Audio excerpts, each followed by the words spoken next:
Film की शुरुआत तब होती है जब यान नाम का एक आदमी सुदूर जंगल की ओर गाड़ी चलाता है।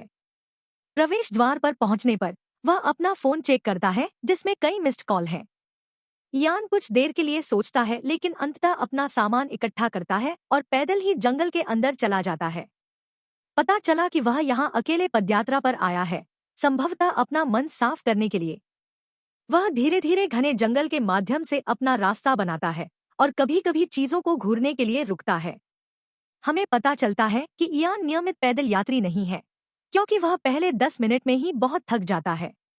इसके अलावा उन्होंने स्वेटर और जीन्स पहन रखी है, जो ऐसे अवसर के लिए एक अजीब विकल्प है।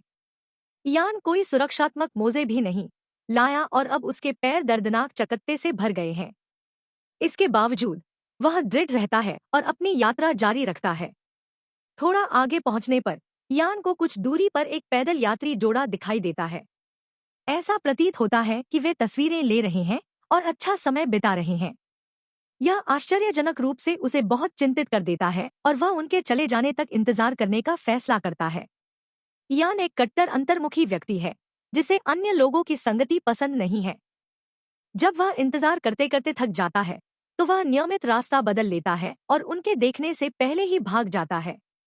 थोड़ी देर के बाद इयान ने एक छोटा स्नैक ब्रेक लेने का फैसला किया, लेकिन जैसे ही वह बैठता है, निकी नामक एक साथी यात्री उसे देखकर चौंक जाता है। ऐसा लगता है कि यह लड़का बहुत बातूनी है और वह इयान पर ढेर सारे सवाल दागता है। निकी उनमें से किसी का भी जवाब देने में बहुत घबराती है, लेकिन निकी अथक है। वह अप्रासंगिक चीजों के बारे में बड़बड़ाता रहता है और भद्दे मजाक बनाता है। अंत में उनका प्रस्ताव है कि वे झरने तक पहुंचने तक एक साथ पैदल चलें। इयान अकेले जाने की सख्त कोशिश करता है, लेकिन निकी किसी तरह उसे ऐसा करने के लिए मना लेती है। वह इयान को आगे बढ़ने के लिए भी कहता है ताकि वह भाग न जाए। यात्रा के दौरान निकी बात करना जारी रखता है, हालांकि उसे अधिक उत्तर नहीं मिलते हैं। इयान के बारे में वह एकमात्र जानकारी उसका नाम और यह तथ्य जानता है कि वह एक व्यवसाय का मालिक था। कई घंटों तक चलने के बाद थका हुआ इयान कहता है कि वह एक लीक लेना चाहता है, लेकिन उसे किसी शांत जगह पर ऐसा करने देने के बजाय निकी बस दूसरी तरफ मुड़ जाती है। दोनों तब तक अपनी यात्रा जारी रखते हैं जब तक कि वे अंततः जंगल के बीच में एक केबिन तक नहीं पहुंच जाते। उन्हें वहां पहले वाला जोड़ा मिला, मोनिका और ऑस्टिन, जो झरने की ओर जा रहे हैं। उस रात इयान रसोई में कुछ मांस पकाने की कोशिश करता है, तभी निकी आ जाती है। वह इतना चिंतित हो जाता है कि वह मांस को चूल्हे से बाहर निकालता है, भले ही वह कच्चा हो। फिर वह जाने की कोशिश करता है, लेकिन निकी उससे इसे ठीक से पकाने का आग्रह करती है। इयान इसका पालन करता है और मांस वापस रख देता है, लेकिन वह इतना विचलित हो जाता है कि उसे स्टोव जलाना पड़ता है। शुक्र है निकी और मोनिका बचाव के लिए कूद पड़े और आग बुझा दी। इस घटना के बाद शर्मिंदा इयान अपना सामान उठा लेता है और चुपचाप केबिन से बाहर निकल जाता है। लेकिन थोड़ा आगे बढ़ने पर उसे कुछ दूरी पर कुछ दिखाई देता है। इससे वह भयभीत हो जाता है, इसलिए वह तुरंत मुड़ता है और केबिन में लौट आता है। इसके बाद उन्होंने ऑस्टिन के साथ एक छोटी सी बातचीत की, जो अधिक समझदार और शांत प्रतीत होता है। सुबह जब इयान नाश्ता कर रहा होता है, निकी जल्दी से बातचीत के लिए उसके पास आती है। कल रात जो कुछ हुआ उसके बावजूद वह बिल्कुल भी नाराज नहीं दिखता। निकी ने खुलासा किया कि वह वही था जिसने बिना किसी शिकायत के सभी जले हुए बर्तन साफ किए। फिर वह इयान को सूचित करता है कि वे चारों एक साथ यात्रा पर निकलेंगे। हमारा चिंतित आदमी अकेले जाने की कोशिश करता है, लेकिन निकी ने उसे लंबी पैदल यात्रा के मोजे की एक नई जोड़ी सौंपकर उसका विश्वास जीत लिया। फिर समूह अलग अलग कहानियां और चुटकुले सुनाते हुए एक साथ केबिन से प्रस्थान करता है। निस्संदेह एकमात्र व्यक्ति जो बातचीत में भाग नहीं लेता वह है इयान। जब वे बाद में दोपहर के भोजन के लिए बैठे तो ऑस्टिन ने खुलासा किया कि उन्होंने पिछले दिन एक मरा हुआ जानवर देखा था। इसे बर्बरतापूर्वक क्षतविक्षत किया गया था, इसलिए वह उत्सुक है कि कौन शिकारी ऐसा कर सकता है। निकी इस पर ध्यान नहीं देती, लेकिन इयान गहरी सोच में डूब जाता है। इसके बाद बातचीत रिश्तों पर केंद्रित हो जाती है और इयान से पूछा जाता है कि क्या उसकी कोई पत्नी है। वह सवाल से बचने की कोशिश करता है, लेकिन बाकी लोग उसे जवाब देने के लिए मजबूर करते हैं। आखिरकार इयान ने खुलासा किया कि उसकी एक पत्नी थी, लेकिन अब वे अलग हो गए हैं। पूछताछ से तंग आकर वह फिर छिपने के लिए जंगल के अंदर चला जाता है। लेकिन जैसे ही वह ऐसा करने वाला होता है, उसे पेड़ों पर खरोंच के निशान और खून दिखाई देता है। इससे एक बार फिर उसका जीवन भयभीत हो जाता है, इसलिए वह तुरंत अपने समूह में वापस भाग जाता है। फिर चारों अपनी यात्रा जारी रखते हैं और बिना किसी रुकावट के कई घंटों तक चलते हैं।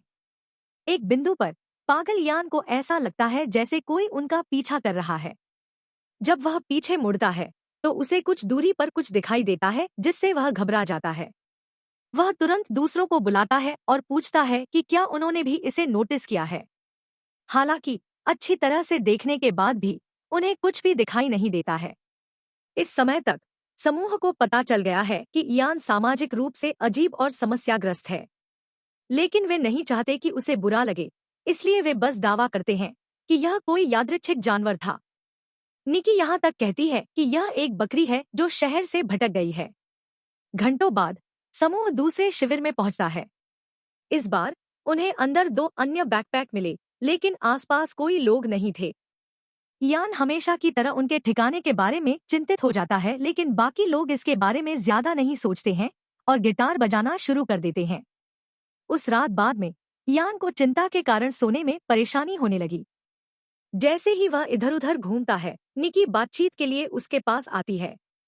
वह पूछता है कि क्या यान ठीक है, क्योंकि वह पूरी यात्रा के दौरान बहुत अजीब व्यवहार कर रहा है। वह उससे खुलकर बात करने का आग्रह करता है और बाद में अंततः पता चलता है कि वह कुछ व्यक्तिगत मुद्दों के कारण बहुत उदास महसूस कर रहा है। निकी को उसके लिए बुरा लगता है, इसलिए वह उसे एक नींद की गोली देता है, जिसे यान तुरंत खा लेता है।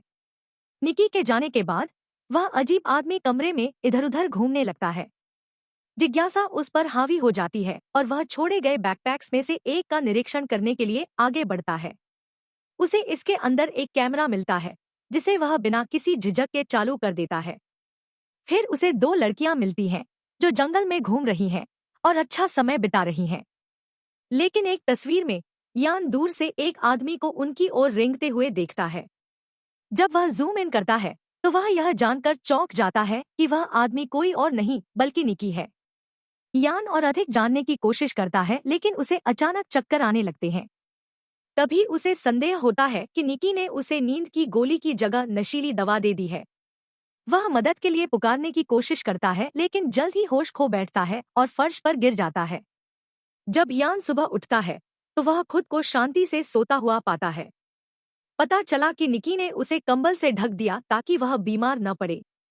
लेकिन यान को अभी भी उस बातूनी आदमी पर संदेह है और वह उसे बेनकाब करने के लिए आगे बढ़ता है। वह कैमरा बाहर लाता है और दावा करता है कि निकी 2 लड़कियों का पीछा कर रहा था। ऑस्टिन और मोनिका ने तस्वीर देखने के लिए कहा, लेकिन लगता है कि कैमरे की बैटरी खत्म हो गई है। इसके बावजूद यान ने निकी पर लड़कियों को फुसलाकर एक शांत जगह पर ले जाने और उनकी हत्या करने का आरोप लगाया। वह यह भी दावा करता है कि कल रात उसे नशीला पदार्थ दिया गया था, क्योंकि वह सच्चाई का पता लगाने के करीब पहुंच रहा था। यह सब सुनने के बाद निकी ने अपना बचाव करने की कोशिश भी नहीं की। वह इस बात से स्तब्ध है कि उसके खिलाफ ऐसे आरोप लगाए जा रहे हैं। यहाँ तक कि बाकी दोनों भी इस बात से भ्रमित है कि यान क्या कहना चाह रहा है। तभी 2 पैदल यात्री लड़कियां केबिन में आ जाती हैं, जिससे यान पूरी तरह से शर्मिंदा और पछतावा करता है। अगले दृश्य में वह निकी के पास जाता है और अपने व्यवहार के लिए माफी मांगता है। उनका दावा है कि नींद और उचित आराम की कमी के कारण वह पागल हो गए हैं। हैरानी की बात यह है कि निकी अब भी उसे माफ कर देती है और ऐसा व्यवहार करती है मानो कुछ हुआ ही न हो। ऑस्टिन और मोनिका भी इस स्थिति से संतुष्ट हैं, क्योंकि उन्हें यान के लिए बहुत बुरा लग रहा है। वे हर संभव तरीके से उसका समर्थन करने की कोशिश करते हैं। बाद में वे अपना सामान पैक करते हैं और अपनी यात्रा जारी रखते हैं। वे जल्द ही एक चौराहे पर पहुंचते हैं। एक रास्ता झरने की ओर जाता है और दूसरा कौरी जंगल की ओर जाता है। मोनिका और ऑस्टिन फिर घोषणा करते हैं कि वे जंगल की ओर जाना चाहते हैं, जैसा कि उन्होंने सुना है कि यह बहुत अधिक सुंदर है। तो दोनों समूह अलग हो जाते हैं और अलग अलग दिशाओं में चले जाते हैं। लड़के कई घंटों तक चलते हैं और अंधेरा होने लगता है। एक बिंदु पर यान को फिर से दूरी पर कुछ दिखाई देता है, जिससे वह डर जाता है। लेकिन उनका डर जल्द ही गायब हो जाता है जब उनका स्वागत खूबसूरत झरने से होता है। दोनों अपनी यात्रा जारी रखने से पहले इस भव्य दृश्य का आनंद लेने के लिए कुछ समय निकालते हैं। थोड़ी देर बाद पूरी तरह से अंधेरा हो जाता है और उन्हें एक संकरी सड़क से होकर जाना पड़ता है। यान का प्रस्ताव है कि वे दूसरा रास्ता अपनाएं, लेकिन निकी ने जोर देकर कहा कि उनके पास कोई दूसरा विकल्प नहीं है। फिर वह डरे हुए आदमी को अपनी महंगी टॉर्च देता है और उसे रास्ता दिखाने के लिए कहता है। यान अनिच्छा से आगे बढ़ता है और अंधेरी जगह से गुजरता है, लेकिन जल्द ही वह अपना पैर खो देता है और फिसल जाता है, जिससे मशाल ढलान से नीचे गिर जाती है। इससे निकी परेशान हो जाता है और वह यान को वहां जाकर अपनी टॉर्च वापस लाने का आदेश देता है। वह यह भी बताता है कि उसने इस पर $300 खर्च किए हैं। यान झिझकते हुए अनुपालन करता है और मशाल पाने के लिए ढलान से नीचे की ओर सरकता है, लेकिन उसी क्षण उसने देखा कि उसके ठीक बगल में एक काली आकृति खड़ी है। घबराकर वह जोर जोर से चिल्लाते हुए वहां से भाग जाता है। मोनिका और ऑस्टिन, जो पास में ही थे, उसकी चीखें सुनकर उसके पास दौड़े। निकी भी वहां पहुंचती है और वे नीचे देखते हैं कि कौन यान का पीछा कर रहा है। हालांकि उन्हें एक बार फिर कुछ दिखाई नहीं देता। निकटतम केबिन में पहुंचने पर निकी, ऑस्टिन और मोनिका के बीच गंभीर चर्चा होती है। वे यान के लिए चिंतित हैं और उसे यथाशीघ्र इस जंगल से बाहर निकालना चाहते हैं। चूंकि जोड़ा अपने हनीमून पर है, इसलिए निकी विनम्रतापूर्वक उसे बाहर ले जाने की पेशकश करती है। वह सब कुछ होने के बावजूद अभी भी चिंतित, अजीब, अजनबी की मदद करने को तैयार है। फिर तीनों यान के पास जाते हैं और उसे अपने फैसले के बारे में बताते हैं। हैरानी की बात यह है कि उन्हें इससे कोई परेशानी नहीं है।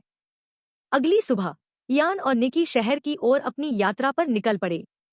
वे घंटों घंटों तक चलते रहते हैं, जब तक कि निकी को शौच न हो जाए, इसलिए वह एक कोने में चला जाता है। फिर यान एकांत के इस क्षण में जो कुछ चल रहा है उस पर विचार करता है।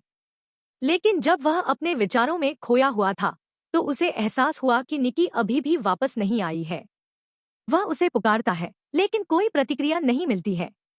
यान धीरे धीरे उस दिशा में जाता है जहां उसका दोस्त कुछ देर पहले गया था, लेकिन जल्द ही उसे एक भयानक दृश्य देखने को मिलता है जो उसे अंदर तक झकझोर देता है। अगले दृश्य में यान जोड़े के पास दौड़ता है और उन्हें सूचित करता है कि इसने निकी को मार डाला। वह इतना डरा हुआ और घबराया हुआ है कि पूरी स्थिति समझाने में विफल रहता है। इस वजह से दंपति का मानना है कि यान ही वह है जिसने निक्की को मार डाला, इसलिए उन्होंने उसे उनसे दूर रहने के लिए कहा। ऑस्टिन अपना चाकू भी निकालता है और उसे चले जाने की धमकी देता है। थोड़ी देर बाद जब जोड़ा थोड़ा आगे पहुंचता है, तो वे कुछ तस्वीरें क्लिक करने का फैसला करते हैं। लेकिन अचानक मोनिका को एक अदृश्य शक्ति द्वारा अंदर खींच लिया जाता है। इससे ऑस्टिन दहशत की स्थिति में आ जाता है और वह उसे ढूंढने के लिए दौड़ पड़ता है। हालांकि उसे जंगल के बीच में उसके कटे-फटे अवशेष पड़े मिले। यान भी वहां होता है, जिससे ऑस्टिन को संदेह होता है कि वही हत्यारा है।